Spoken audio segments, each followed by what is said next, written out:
जय माता दी।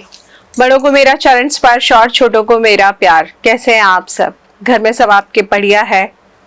गर्मियां बहुत है ना? गर्मी तो खत्म होने का नाम ही नहीं ले रही है। शुक्र का साल है तो शुक्र हर चीज आपको बढ़ा कर देता है, क्योंकि शुक्र लग्जरी का कारक है। गर्मी भी बहुत, परेशान मत होइए, गर्मी बहुत है तो सर्दी भी बहुत ज्यादा होने वाली है। इसके साथ ही में क्योंकि ये लग्जरी का साल है और जिनकी जन्म कुंडली में शुक्र अच्छा है उनके लिए तो ये साल बल्ले बल्ले बल्ले बल्ले बोलकर निकलने वाला है, क्योंकि उनकी लग्जरी बढ़ेगी, कहीं ना कहीं प्रॉपर्टीज बढ़ने वाली है। यहाँ तक कि 4 व्हीलर जो पहले से थी और एक और नई आ जाएगी, क्योंकि शुक्र का साल है तो शुक्र अपना काम, जो लग्जरी देने का काम है, वो कराता ही कराता है। जिनकी शादी नहीं हो रही थी काफी टाइम से, इस साल उनकी शादी होने के भी पूरे चांसेस हैं। शादी नहीं होगी तो एंगेजमेंट तो जरूर हो जाएगी, क्योंकि शुक्र जीवन साथी का कारक है, तो ये आपको जीवन साथी भी जरूर दिलाएगा। आज मैं आपसे बात करने आई हूँ अमावस को लेकर। महीने में एक बार अमावस हमेशा आती ही है और हम सब जानते हैं कि अमावस का जो दिन है वो पितरों के लिए माना जाता है। अगर आपकी जन्म कुंडली में पितृ ऋण है या पितृ दोष है तो कहीं ना कहीं आज यानी कि अमावस वाले दिन आप पूजा पाठ अनुष्ठान कराने के बाद अपने पितृ ऋण को कम कर सकते हैं, पितृ दोष को कम कर सकते हैं, खत्म कर सकते हैं। मैंने इसलिए ऐसा नहीं बोला क्योंकि आपकी जन्म कुंडली में कोई भी दोष कभी भी परमानेंट खत्म नहीं होता है। जब तक आप जीवित हैं, आपकी जन्म कुंडली में चाहे कोई भी अच्छा योग हो या बुरा दोष हो, वो सारी जिंदगी आपके साथ रहता है। बाकी निर्भर करता है आपके कर्मों के ऊपर। अगर आपके कर्म अच्छे हैं तो धीरे धीरे आप देखेंगे कि तो जो बुरे ग्रह हैं, जो बुरा प्रभाव दे रहे हैं, वो बुरा प्रभाव देना बंद कर देंगे।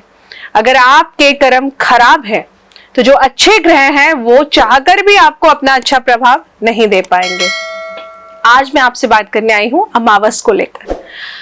अमावस पर क्योंकि पितरों के लिए दान करना बहुत ही उत्तम माना जाता है, लेकिन इस बार की अमावस पे जिन चीजों का दान आपको अपनी जन्म कुंडली को ध्यान में रखते हुए करना है, मैं स्पेशली ये वीडियो उनके लिए बना रही हूं जिन लोगों ने कभी भी अपना चार्ट एनालिसिस नहीं कराया है और दान पुण्य सिर्फ ऐसे ही करते जा रहे हैं और मुसीबतें बढ़ती जा रही हैं। तो आज का वीडियो उन लोगों के लिए, क्योंकि गर्मियों का समय है और ऐसे में कहा जाता है कि पानी का दान करना बहुत ही उत्तम दान माना जाता है। किसी को पानी पिलाना मतलब इससे बड़ा पुण्य का कार्य है ही नहीं। लेकिन क्या आप जानते हैं कि आपकी जन्म कुंडली में अगर चंद्रमा ग्रह अच्छा हो और ऐसे में अगर आप पानी का दान करते हैं, मुफ्त पानी किसी को दे देते हैं, यहाँ पर कंफ्यूज बिल्कुल मत होइएगा। अगर आपके घर में मेहमान आए हैं तो उनको आप पानी दे सकते हैं। ऐसा नहीं है कि घर में मेहमान आए और आप सोचे अरे मेरा तो चंद्रमा अच्छा है, मैं पानी नहीं पिलाऊंगा मेहमानों को तो ऐसा नहीं करना है। घर में जब आपके मेहमान आते हैं, जब आप उनके लिए चाय पानी जो ऑफर करते हैं, वो दान में बिल्कुल भी काउंट नहीं होता है, तो आप कंफ्यूज मत होइएगा। घर से बाहर निकलकर जब आप गरीबों को दान करते हैं, किसी इंसान को कोई चीज देते हैं खाने पीने की, तो वो आपके दान में मानी जाती है। आपने देखा होगा ना, मैं अपनी वीडियोस में आपको बताती हूँ कि अगर इस पर्टिकुलर डे पर आप अपने घर की मेड को भी दान करना चाहते हैं तो घर से बाहर निकलकर दान करिए, घर के अंदर रहकर वो दान नहीं माना जाता है। तो अगर आपकी जन्म कुंडली में छठे घर में चंद्रमा बैठा है, ऐसे में अगर आप पानी का दान करते हैं या दूध का दान करते हैं तो आप अपने लिए मुसीबतें बढ़ाते हैं, आप अपने लिए परेशानियां बढ़ाते हैं। या फिर अगर आपकी जन्म कुंडली में चंद्रमा बहुत अच्छा है, उच्च का है, या अपने मित्र ग्रह के साथ अच्छी राशि में जाकर बैठ गया है, ऐसे में भी अगर आप पानी या दूध का दान करते हैं तो आप अपने लिए मुसीबतें और ज्यादा बढ़ाएंगे, आप कर्जा बढ़ाएंगे। कई बार आपने देखा होगा, क्योंकि ये वीडियो मैं स्पेशली अपने एक क्लाइंट के फीडबैक को लेकर बना रही हूं, जिन्होंने YouTube से एक वीडियो देखकर पानी का दान किया, अभी पीछे जो अमावस गई है, लेकिन वो भूल गए कि जो वो मुझसे वार्षिक उपाय लेकर कर रहे हैं उसमें पानी का दान कहीं नहीं, और उन्होंने अपनी मर्जी से कर दिया। उन्होंने कहा मैम एकादशी पर जब मैंने मीठा पानी पिलाया उसके 2 दिन बाद पहले तो मेरा एक्सीडेंट हो गया, उसके बाद जिससे मुझे पैसे आने थे वो बंदा फोन नहीं उठा रहा है। तो बेसिकली जो चंद्रमा होता है ये आपकी प्रोस्पेरिटी का कारक होता है, आपकी समृद्धि का कारक होता है। आप देखेंगे जब भी आपके घर में ना फाइनेंशियल क्राइसिस आने शुरू होते हैं तो या तो पानी का टैप लीक करेगा, या पानी आपका बहुत ज्यादा वेस्ट हो रहा है, या पानी होगा ही नहीं आपके घर में। अगर आपका अंडर वाटर कुछ सिस्टम है, आपका आपने समर लगवा रखा है या ऐसा कुछ भी है, तो पानी की समस्या पहले आती है आपके घर में जब भी आपके घर में फाइनेंशियल क्राइसिस बढ़ने वाले होते हैं। पानी, दूध, किसी भी चीज का दान जब तक आपको पता ना हो आपकी जन्म कुंडली में वो ग्रह अच्छा है या खराब है तब तक आपको नहीं करना चाहिए। क्योंकि अगर आप ऐसा करते हैं तो आप कभी कभार दान तो आप अच्छा दे रहे हैं, अच्छे के लिए दे रहे हैं, लेकिन वो आप अपने लिए मुसीबतें बढ़ा लेते हैं, क्योंकि ये कहीं ना कहीं आपके अच्छे ग्रह को खराब कर देता है। तो इस अमावस पर पानी का दान, दूध का दान सिर्फ वही लोग करें जिनकी जन्म कुंडली में चंद्रमा ग्रह खराब है। अगर आपकी जन्म कुंडली में चंद्रमा ग्रह अच्छा है तो पानी और दूध का दान बिल्कुल मत करिए। अब आप लोग कहेंगे कि फिर हम पितरों का तर्पण कैसे करेंगे, पितरों का दान कैसे करेंगे? आज के दिन पितरों को हम ऐसी कौन सी चीज हम किसे दान करें कि हमारे पितृ हम पर प्रसन्न हो? आप अमावस के दिन दूध का दान किसी भी धर्म स्थान में कर सकते हैं, आप मंदिर में जाके कर सकते हैं, आप गुरुद्वारा में जाकर कर सकते हैं। लेकिन अगर आपकी जन्म कुंडली में चंद्रमा खराब है तो यही दान आप किसी गरीब को जरूर करिए, क्योंकि आप अगर ऐसा करेंगे तो आपको महापुण्य की प्राप्ति होती है। देखिए, पितृ जो कि अब हमारे साथ इस लोक में नहीं है, जब आप किसी को कुछ खाने की चीज देते हैं ना तो उसकी आत्मा आपको अंदर से दुआ देती है ना। तो वो जो अंदर से मिली हुई दुआ और अंदर से मिली हुई हाय होती है ना, वो राहु ग्रह का कारक होती है, क्योंकि वो उसके सबकॉन्शियस माइंड से आई, राइट।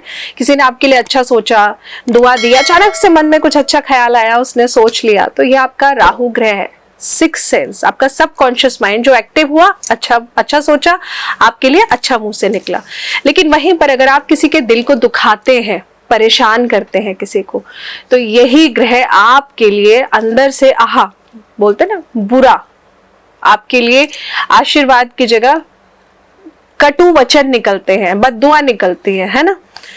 तो कहीं ना कहीं जब आप किसी के साथ बुरा करते हैं तो आप अपने लिए भी एक बुराई का गड्ढा खोद रहे हैं। तो आज अमावस पर 3 चीजें जो आपको जरूरी करनी है वो ये कि सबसे पहले सुबह अगर आपकी जन्म कुंडली में चंद्रमा खराब है तो दूध या पानी का दान किसी गरीब को जरूर करिए।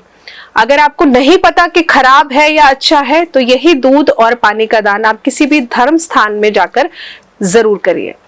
दूसरा, पीपल के वृक्ष पर आज आपको जल में थोड़ी सी चीनी मिलाकर 7 परिक्रमा जरूर लगानी है।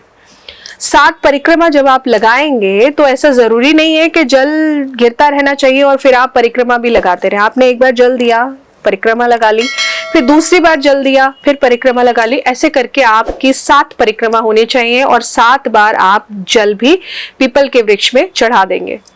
इसके पश्चात आपको एक दिया लेना है और उस दिए में सरसों का तेल डालकर, सरसों के तेल की बत्ती एक होनी चाहिए, क्योंकि पितरों के लिए हमेशा हम एक बाती के दिए का इस्तेमाल करते हैं। सरसों के तेल का दीपक आपको जरूर लगाना है। इसके साथ ही में फिर आपको शाम के समय, जो मेन उपाय है, आप शाम के समय आपको क्या करना है, शाम के समय आप ठीक वैसे ही सरसों के तेल का एक और दीपक बनाएंगे, उसमें एक बाती का दीपक होगा। दीपक जलाने के साथ में आप अपने पितरों का नाम लेते हुए एक पेपर पर, आप पर कर्जा है अगर, आप अपना नाम, ब्लैक कलर के आपको पेन का यहाँ पे यूज करना है, इस बात का खास तौर से ध्यान रखना है, रेड या ब्लू का इस्तेमाल नहीं करना है। ब्लैक कलर के पेन से एक पेपर पर आप अपना नाम लिखेंगे, आपके ऊपर कितना कर्जा है आप वो लिखेंगे, और साथ ही में अपने पितरों का नाम लेकर, जो भी आपके पितर हैं उनका नाम लेकर आप ये उपाय केवल वही लोग करेंगे जिनके बड़े बुजुर्गों में से उनके घर में किसी की मृत्यु हो रखी है, मतलब जो ऑलरेडी पितृ बन चुके हैं, जिनके माँ बाप बिल्कुल बढ़िया हैं। आप लोग प्लीज उस उपाय को मत करिएगा, मैं आपको वार्निंग के तौर पर कह रही हूँ। तो शाम के समय आप पेपर में नाम लिखकर, आपके ऊपर जो भी कर्जा है वो लिखकर, अपने पितरों का नाम लिख करके आपसे हम अनुरोध करते हैं, जैसे हम एक लेटर लिखते हैं ना, उस तरह आपसे हम अनुरोध करते हैं, कृपया करके हमारा सही मार्गदर्शन करिए और हमारे इस कर्जे को जल्दी से खत्म कराइए। इस पेपर को फोल्ड करके आपने गड्ढा नहीं खोदना है, आपने पीपल के पेड़ के जड़ के पास में इसको रखकर इसके ऊपर ना किसी भारी पत्थर से इसको रख देना है। आप ईंट ले सकते हैं, कोई भी हैवी स्टोन, आप हैवी पत्थर लेकर उससे इस पेपर को इसके ऊपर रख देंगे, लेकिन गड्ढा नहीं खोदना है आपको। और इसी के साथ में आप वो दीपक जला देंगे। सिर्फ इतना करके देखिए, आपको इसका रिजल्ट 11 दिनों के अंदर दिखना शुरू हो जाएगा। 11 दिन में बहुत ज्यादा ही बोल रही हूँ, कहीं ना कहीं आप 2 से 3 दिन में ही बदलाव देखना शुरू कर सकते हैं। आपको लगेगा 2 से 3 दिन में कि चेंजेस आपकी लाइफ में आने शुरू हो गए हैं। लेकिन आपको एक बात का खास तौर से ध्यान रखना है कि जब आप इस उपाय को करेंगे तो 40 दिन तक आपने नॉनवेज, एग और अल्कोहल का इस्तेमाल नहीं करना है। अगर आपने ये उपाय किया और साथ में आपने 2-4 दिन अपना प्रॉपरली बात को मान के नॉनवेज, एग, अल्कोहल नहीं खाया, लेकिन उसके बाद आपने इस्तेमाल किया, तो ये उपाय आपको बैकफायर कर सकता है। ये मैं फिर से आपको वार्निंग दे रही हूँ। अगर आपको लगता है कि आप अपनी नॉनवेज, एग या अल्कोहल वाली हैबिट को नहीं छोड़ सकते हैं, तो इस उपाय को बिल्कुल मत करिएगा। और अगर आपको लगता है कि आप छोड़ सकते हैं, तो इस उपाय को एक बार करके देखिए, फल आपको जरूर मिलेगा। जय माता दी।